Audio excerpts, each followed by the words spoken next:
Subscribe now and press the bell icon. Never miss an update. आज हम लोग का टॉपिक है व्हीटस्टोन ब्रिज। व्हीटस्टोन ब्रिज क्या है? ये एक व्हीटस्टोन ब्रिज हो गया। इसके बाद हम लोग एक मीटर ब्रिज पढ़ेंगे, एक पोटेंशियोमीटर पढ़ेंगे। ये तीन चीज जो है वो आपके प्रैक्टिकल का प्रायोगिक का चीज है, ठीक है। अब व्हीटस्टोन ब्रिज में करेंगे क्या, समझिए। व्हीटस्टोन ब्रिज जो है प्रतिरोधों का संयोजन है, प्रतिरोधों का संयोजन। और ये कैसा प्रतिरोधों का संयोजन है?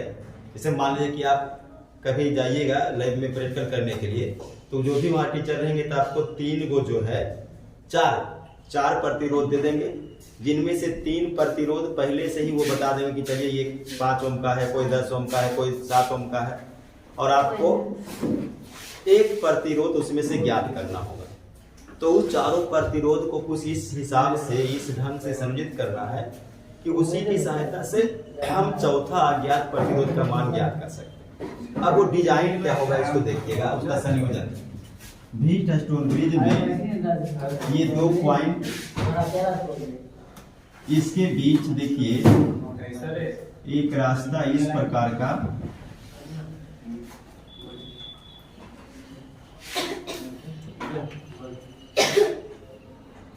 और एक रास्ता इस प्रकार का करंट फ्लो करने के लिए रहेगा, ठीक है। देखिए ये ए बिंदु, ये बी बिंदु, ये सी बिंदु और ये डी बिंदु। ध्यान दीजिएगा, व्हीटस्टोन ब्रिज में यही चार प्रतिरोध का संयोजन रहेगा।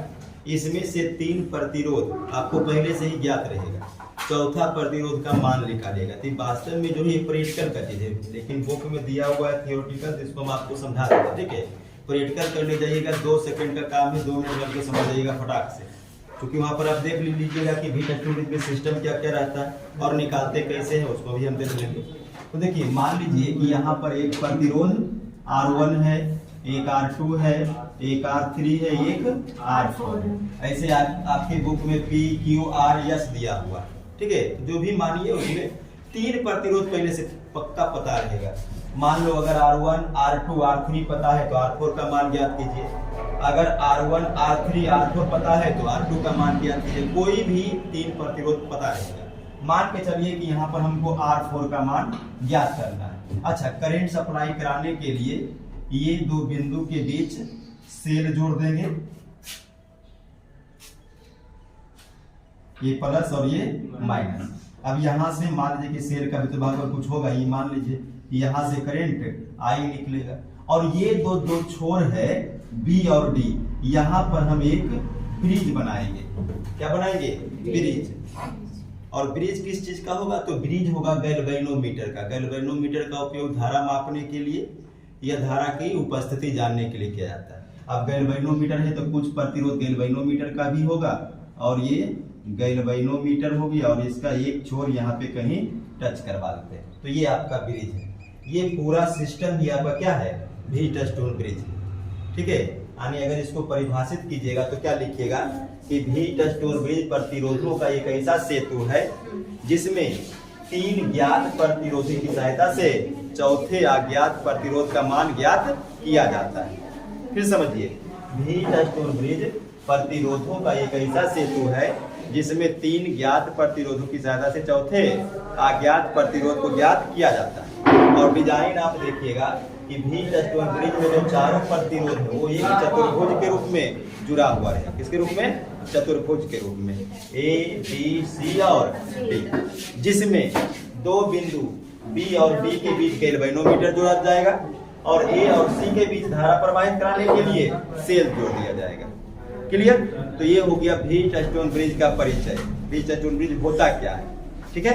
ये सेल एक लगा हुआ है, ए और सी के बीच करंट सप्लाई कराने के लिए प्लस से करंट निकलेगा। और एक याद रखिएगा, आपको कभी बताए होंगे सेल का, ये मैं पढ़ाए थे, जब भी करंट फ्लो करेगा सर्किट के बैटरी के बाहर, बैटरी में करंट माइनस से प्लस की ओर, यानी लो से हाई की ओर, और बैटरी के बाहर जो सर्किट होता है उसमें करंट बहता है प्लस से माइनस की ओर, मतलब उच्च विभव से निम्न विभव की ओर। तो अगर करंट यहां से जा रहा है, इसका मतलब है कि यहां पर वोल्टेज ज्यादा है, यहाँ वोल्टेज कम, यहाँ कम, यहाँ कम, कम कम करते करते यहाँ पे वोल्टेज 0।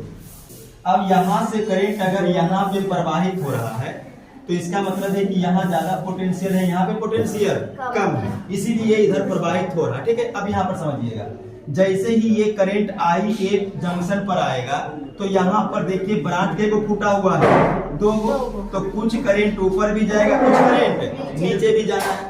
तो मान लीजिए कि इधर I1 करंट गया तो इधर कितना करंट गया, तो इधर करंट जाएगा I माइनस I1। तो समझिएगा, अगर टोटल करंट I मान लीजिए कि ऐसे ही नंबर में 10 एम्पियर है और ऊपर चला गया 7 एम्पियर, तो नीचे कितना गया होगा 3 एम्पियर, 10 माइनस 7 यानी I माइनस I1। अब यहाँ पर देखिए ये करंट I1 आएगा, यहाँ पर फिर एक जंक्शन है, यहाँ से भी देखिए कुछ ब्रांच फूटा हुआ है, कुछ करंट इधर जाएगा, कुछ करंट इधर। अब मान लीजिए कि ये गैल्वेनोमीटर है तो इसके लिए करंट के लिए एक अलग से सिंबल बनाते हैं IG, I मतलब धारा और G माने गैल्वेनोमीटर।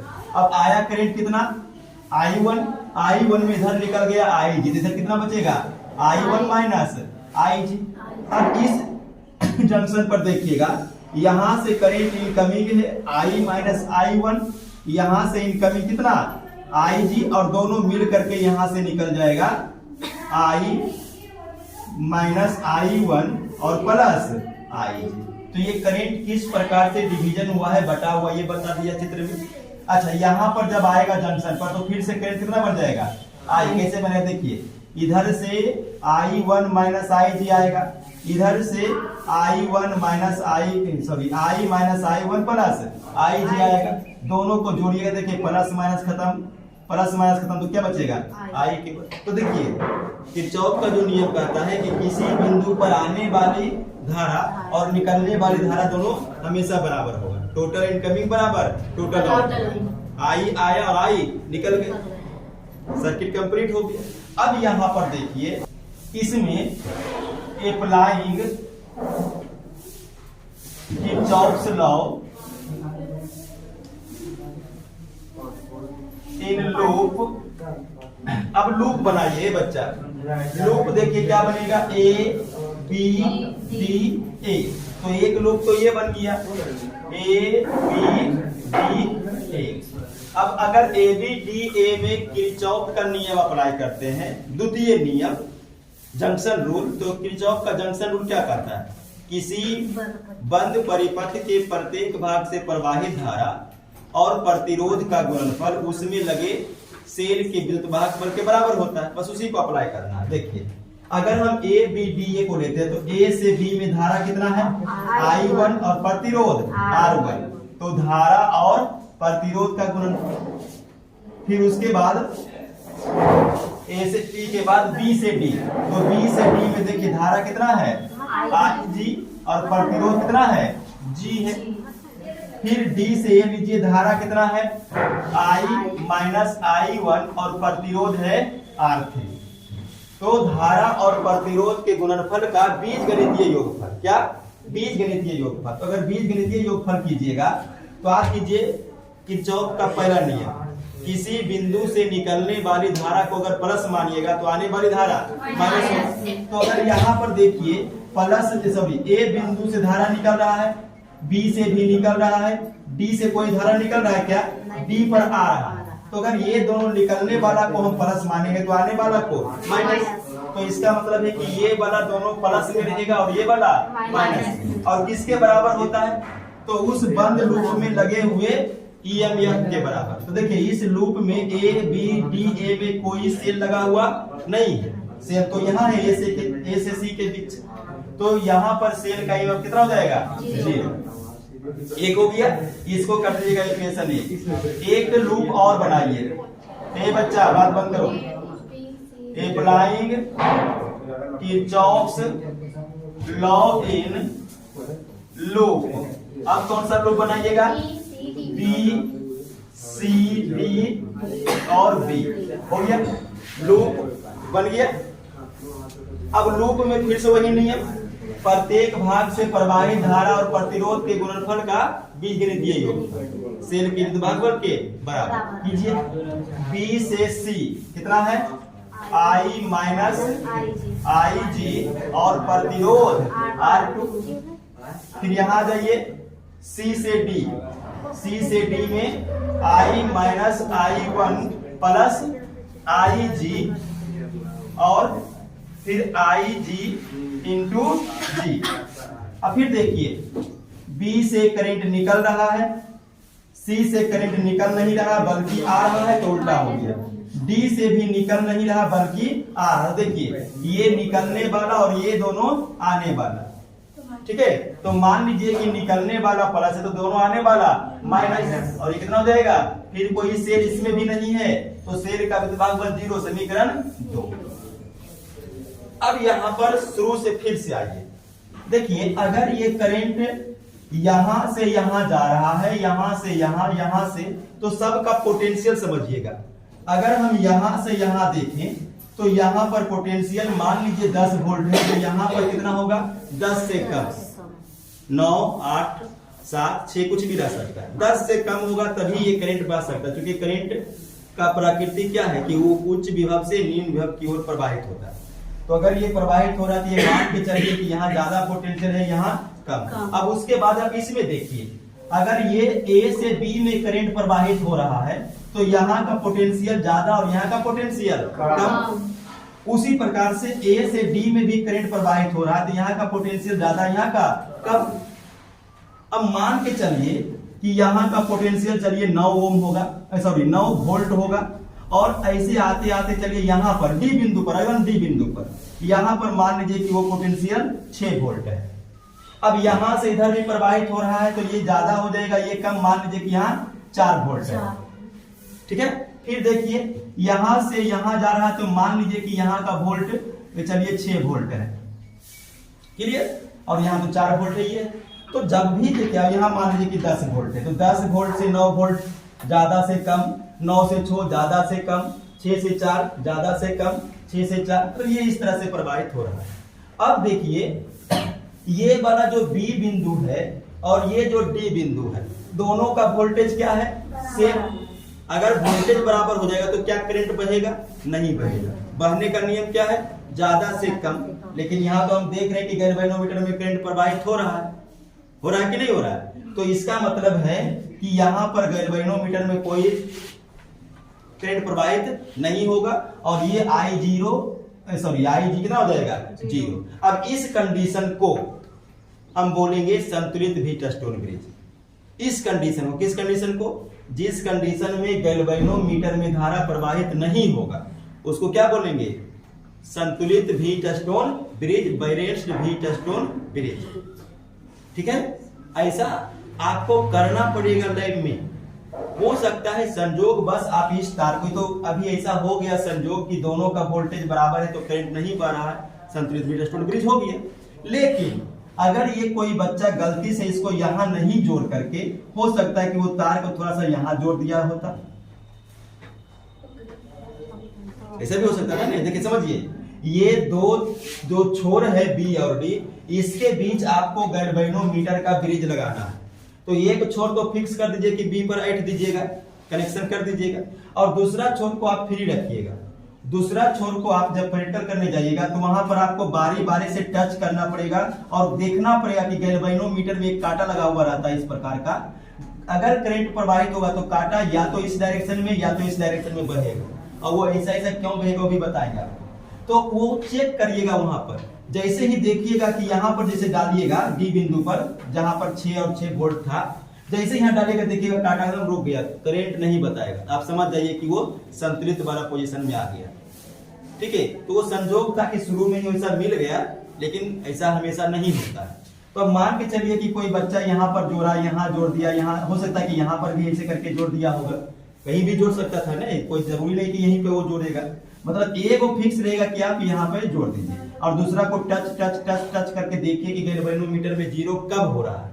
अगर हो गया तो काम बन गया, नहीं हुआ तो खोजिए उस बिंदु को कि कहां पर 0, और 0 होने का मतलब क्या हुआ, वोल्टेज बराबर दोनों बिंदु का, और वहीं पर ये व्हीटस्टोन ब्रिज काम करेगा, नहीं तो फिर काम नहीं करेगा कोई। फिर आप ये जो R4 ढूंढने जा रहे थे उसका मान मिलेगा ही नहीं। तो अब यहाँ पर देखिए, अब यहाँ पर बताइएगा इस कंडीशन में जब ये यहाँ पे जुटा हुआ है तो क्या इसमें करंट प्रवाहित होगा, क्या है 0 हो सकता है, नहीं हो सकता। अब करंट प्रवाहित होगा, क्या होगा समझिए, यहाँ कितना है, यहाँ तो मान लीजिए कि ये 9 है, 8 है, 7 है और ये 6 है, यहाँ पर कुछ होगा 7.5। अब देखिए यहाँ हो गया 6 और यहाँ हो गया 7.5, ये हो गया हाई और ये हो गया लो। अब करंट देखिए नीचे से ऊपर जाएगा।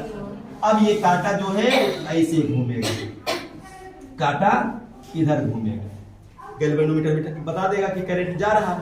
उसी प्रकार से अगर कोई बच्चा गलती से इसको यहाँ पर नहीं जोड़ करके यहाँ पर मान लीजिए जोड़ देता है, अब देखिए ये कितना है 6 वोल्ट, ये है 4 वोल्ट, तो यहाँ पर जरूर 6 से कुछ कम होगा, 5.5, 5, 4 इस प्रकार से होगा। तो अगर यहाँ पर 5 वोल्ट भी मान के चलो कि 5 वोल्ट होगा, अब ये कितना है 5 वोल्ट और ये कितना पर जुड़ा होगा 6, ये हाई और ये लो। अब करंट कहाँ प्रवाहित होगा नीचे की ओर। अब ये कांटा जो आपका पहले इस प्रकार था, अब ये कांटा इस प्रकार से घूम जाए। और अगर इसी तार को फिर से पहले वाला कंडीशन में अगर यहाँ पर जोड़ दीजिए, ये भी 6, ये भी 6, कांटा स्थिर, गैल्वेनोमीटर में कोई धारा नहीं। तो जो हीट स्टोन ब्रिज से प्रतिरोध हम लोग ज्ञात करेंगे, वो सबसे परफेक्ट कंडीशन यही है, संतुलित हीट स्टोन ब्रिज। तो हीट स्टोन ब्रिज कितने प्रकार के हो गए? 2 प्रकार के। टाइप्स अभी इसको रहने देते हैं, इसको आगे भी बढ़ाएंगे। टाइप्स 1 क्या है? अनबैलेंस्ड हीट स्टोन ब्रिज, यानी असंतुलित हीट स्टोन ब्रिज। और इसमें क्या होता है कि इसमें जो गैल्वेनोमीटर है आएगी, उसमें कुछ ना कुछ करंट प्रवाहित होगा, यानी जीरो नहीं हो सकता, जीरो के बराबर नहीं रहेगा। ठीक है, यानी इसको आप ऐसे भी लिख सकते हैं, does not equal to zero, यानी करंट कुछ ना कुछ है, जीरो नहीं हो सकता। जीरो होगा तो क्या हो जाएगा? संतुलित। दूसरा देखिए, बैलेंस्ड